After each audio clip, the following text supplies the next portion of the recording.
telltale heart. True. Nervous, very, very dreadfully nervous I had been and am. But why will you say that I am mad? The disease had sharpened my senses, not destroyed, not dulled them. Above all was the sense of hearing acute. I heard all things in the heaven and in the earth. I heard many things in hell. How then am I mad?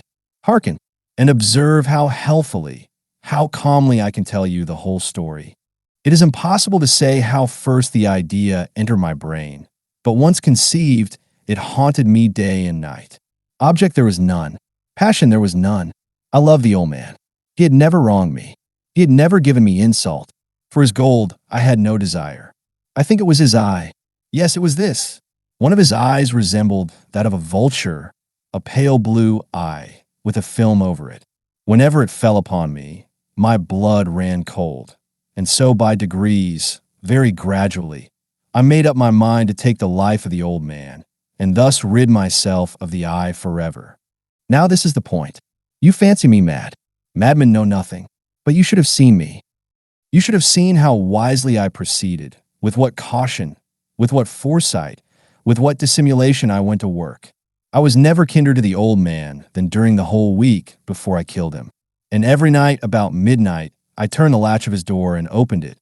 Oh, so gently. And then, when I had made an opening sufficient for my head, I put in a dark lantern, all closed so that no light shone out, and then I thrust in my head. Oh, you would have laughed to see how cunningly I thrust it in. I moved it slowly, very, very slowly, so that I might not disturb the old man's sleep. It took me an hour to place my whole head within the opening so far that I could see him as he lay upon his bed. Would a madman have been so wise as this? And then, when my head was well in the room, I undid the lantern cautiously, oh, so cautiously, for the hinges creaked. I undid it just so much that a single thin ray fell upon the vulture-eye. And this I did for 7 long nights, every night just at midnight. But I found the eye always closed, and so it was impossible to do the work, for it was not the old man who vexed me, but his evil eye. And every morning, when the day broke, I went boldly into the chamber and spoke courageously to him, calling him by name in a hearty tone and inquiring how he had passed the night. So you see, he would have been a very profound old man, indeed, to suspect that every night, just at 12, I looked in upon him while he slept. Upon the 8th night, I was more than usually cautious in opening the door. A watch's minute hand moves more quickly than did mine. Never before that night had I felt the extent of my own powers, of my sagacity. I could scarcely contain my feelings of triumph. To think that there I was, opening the door little by little, and he not even to dream of my secret deeds or thoughts. I fairly chuckled at the idea, and perhaps he heard me, for he moved on the bed suddenly, as if startled. Now you may think that I drew back, but no. His room was as black as pitch with the thick darkness, for the shutters were close fastened, through fear of robbers, and so I knew that he could not see the opening of the door, and I kept pushing it on steadily. I had my head in and was about to open the lantern, when my thumb slipped upon the tin fastening, and the old man sprang up in the bed, crying out, "Who's there?" I kept quite still and said nothing. For a whole hour I did not move a muscle, and in the meantime I did not hear him lie down. He was still sitting up in the bed listening, just as I have done night after night, hearkening to the death watches in the wall. Presently I heard a slight groan, and I knew it was the groan of mortal terror. It was not a groan of pain or of grief. Oh no, it was the low stifled sound that arises from the bottom of the soul when overcharged with awe. I knew the sound well. Many a night, just at midnight, when all the world slept, it has welled up from my own bosom, deepening with its dreadful echo the terrors that distracted me. I say I knew it well. I knew what the old man felt and pitied him, although I chuckled at heart. I knew that he had been lying awake ever since the first slight noise, when he had turned in the bed. His fears had been ever since growing upon him. He had been trying to fancy them causeless, but could not. He had been saying to himself, "It is nothing but the wind in the chimney. It is only a mouse crossing the floor," or "It is merely a cricket which has made a single chirp." Yes, He has been trying to comfort himself with these suppositions, but he had found all in vain. All in vain, because death, in approaching him, had stalked with his black shadow before him and enveloped the victim. And it was the mournful influence of the unperceived shadow that caused him to feel, although he neither saw nor heard, to feel the presence of my head within the room. When I had waited a long time, very patiently, without hearing him lie down, I resolved to open a very, very little crevice in the lantern. So I opened it. You cannot imagine how stealthily, until at length a single dim ray, like the thread of the spider, shot from out the crevice and fell upon the vulture-eye. It was open, wide open, and I grew furious as I gazed upon it. I saw it with perfect distinctness, all a dull blue, with a hideous veil over it that chilled the very marrow in my bones. But I could see nothing else of the old man's face or person, for I had directed the ray, as if by instinct, precisely upon the damned spot. And now have I not told you that what you mistake for madness is but over-acuteness of the senses? Now, I say, there came to my ears a low, dull, quick sound, such as a watch makes when enveloped in cotton. I knew that sound well, too. It was the beating of the old man's heart. It increased my fury, as the beating of a drum stimulates the soldier into courage. But even yet I refrained and kept still. I scarcely breathed. I held the lantern motionless. I tried how steadily I could maintain the ray upon the eye.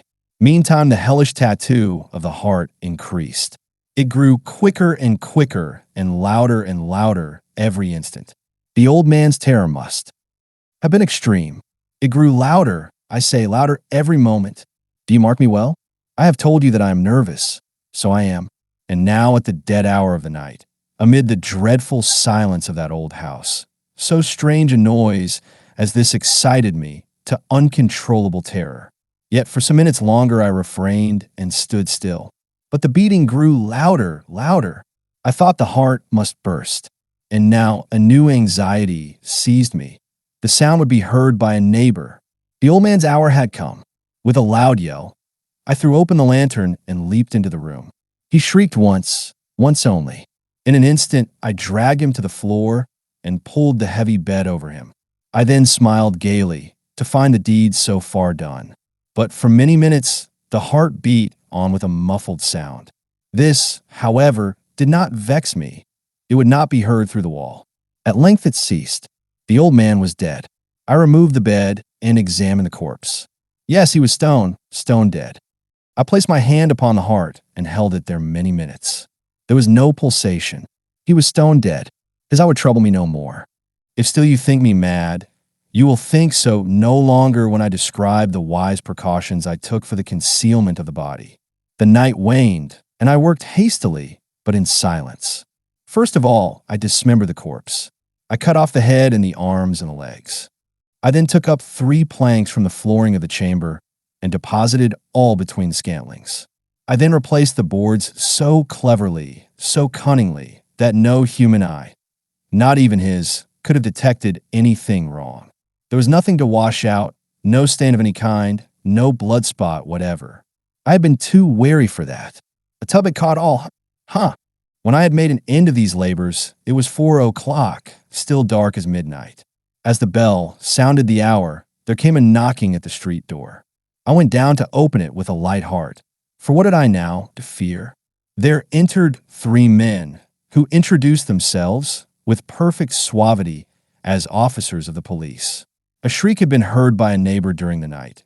Suspicion of foul play had been aroused. Information had been lodged at the police office, and they, the officers, had been deputed to search the premises. I smiled. For what had I to fear? I bade the gentleman welcome. The shriek, I said, was my own in a dream. The old man I mentioned was absent in the country. I took my visitors all over the house. I bade them search well. I led them, at length, to his chamber. I showed them his treasures secure, undisturbed. In the enthusiasm of my confidence, I brought chairs into the room and desired them here to rest from their fatigues, while I myself, in the wild audacity of my perfect triumph, placed my own seat upon the very spot beneath which reposed the corpse of the victim. The officers were satisfied. My manner had convinced them. I was singularly at ease. They sat, and while I answered cheerily, they chatted of familiar things. But, ere long, I felt myself getting pale and wished them gone. My head ached, and I fancied a ringing in my ears, but still they sat and still chatted.